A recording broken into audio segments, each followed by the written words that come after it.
Жай келгенден бери Бишкекте болуп көрбөгөндөй жол тыгыны пайда болду. Бул айдоочулар үчүн чоң көйгөйгө айланды. Олег 91-жылдан бери уна айдайт. Ушул убакка чейин Бишкекте мындай тыгынды көрбөгөнүн билдирди. Время в 6-7 раз увеличилось.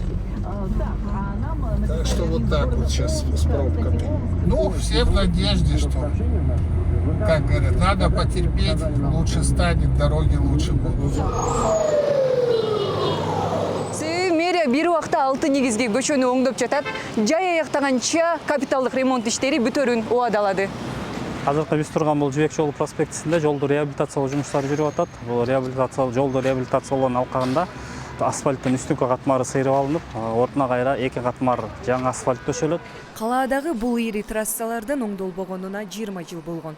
Эмне үчүн бул көчөлөрдүн баары бир убакта жабылды деген суроого мэриянын өкүлү төмөндөгүдөй жооп берди. 6 көчөнү бир убакта баштоого бул биз баягы айла жок вынужденная мера. Асфальтты күн суук убакта жасаганга болбойт. Анын үстүнө бизде жанакы каникул убагы башталганын күттүк, шаарда кичине автомобилдер азайсын деп. Айрым айдоочулар 31 августка чейин негизги жолдордун ачылаарынан күмөн саноодо. Бүгүнкү күндө бул иштердин 40% аткарылды.